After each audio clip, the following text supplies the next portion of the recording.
It was a cold December night in 1980. Betty Cash, Cash-Landrum, and Vicky's 7-year-old grandson, Colby, were driving home near Dayton, Texas. They were on a familiar road, surrounded by thick woods. The drive was peaceful at first. They enjoyed each other's company and the quiet of the evening. Little did they know, their lives were about to change forever. As they continued driving, a bright light appeared in the distance.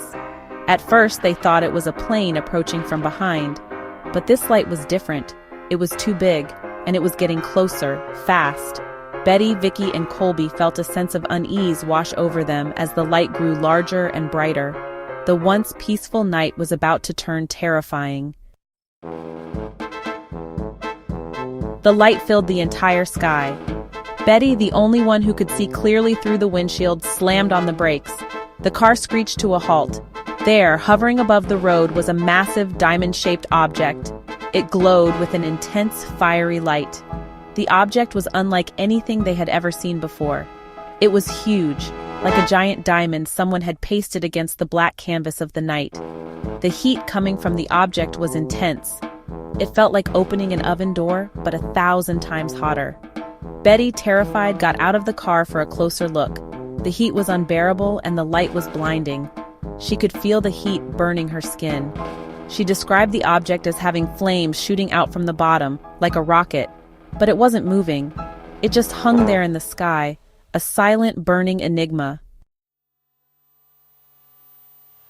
Inside the car, Vicky and Colby were terrified. The dashboard began to melt. The vinyl seats were hot to the touch. The air inside the car felt heavy, like being trapped in a microwave. Fear gripped them, constricting their chests and stealing their breath. They were helpless against the unknown force that held them captive. Then, as quickly as it appeared, the object shot straight up into the sky. But the strange events weren't over. As the diamond disappeared, a group of helicopters flew in and surrounded the area where the object had been. These weren't ordinary helicopters. They were large military-style helicopters, and there were many of them, at least 20, maybe more. They seemed to be chasing the object as it vanished into the night sky. Shaking and scared, Betty, Vicky, and Colby got back in the car and drove home. They couldn't believe what they had just seen. The experience left them physically and emotionally drained. It was a night that would forever be etched in their minds, a horrifying memory they couldn't escape.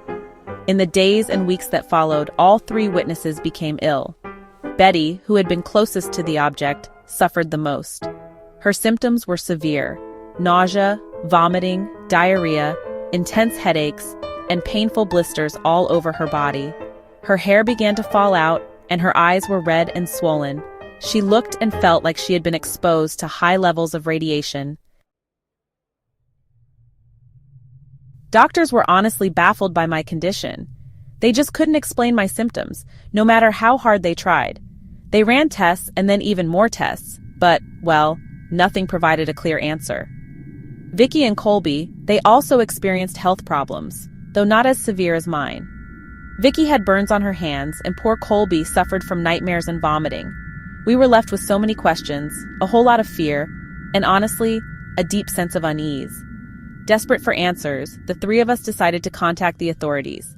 We reported our sighting to the police and the Air Force, hoping someone could help. We also reached out to MUFON, the Mutual UFO Network, which is a civilian organization that investigates UFO sightings. John Schuessler, a NASA engineer and MUFON investigator, took a special interest in our case. He interviewed us, examined our car, and even visited the site where it all happened. He found physical evidence that supported our story: scorched trees, melted asphalt, and burn marks on the ground where that strange object had hovered. Despite the witness testimonies and the physical evidence, the government denied any involvement. The Air Force claimed they had no records of any aircraft in the area that night. The witnesses were dismissed as unreliable, their story just too fantastic to be believed. Frustrated and angry, Betty, Vicky, and Colby felt like the government was hiding something. In 1983, they filed a lawsuit against the U.S. government. They claimed that their injuries were caused by a secret government aircraft. They demanded compensation for their medical bills and for their pain and suffering. The case dragged on for years, but in 1986 it was dismissed. The judge ruled that there was not enough evidence to support their claims. The Cash-Landrum case remains one of the most puzzling UFO encounters in history. Over the years, many theories have been put forward to explain what happened that night. Some believe that the object was a secret military aircraft, maybe even a prototype using advanced technology. Others believe that it was an alien spacecraft, and that the helicopters were scrambled to monitor its movements. Skeptics argue that the witnesses misidentified a conventional aircraft like a helicopter or a blimp, and that their symptoms were psychosomatic, caused by stress and anxiety. But honestly, none of these theories fully explain all the details of the case. The intense heat, the melted car, the physical evidence at the site, and the consistent testimonies of the witnesses. The Cash-Landrum case continues to fascinate and frustrate researchers and the public alike. It's a reminder that there are still so many things in the universe that we just don't understand. The case has been featured in numerous books, documentaries, and television shows, including Unsolved Mysteries. The story of Betty Cash, Vicki Landrum, and Colby Landrum serves as a cautionary tale about the potential dangers of encountering the unknown. Their experience raises important questions about government transparency, the limits of scientific knowledge, and really the very nature of reality itself.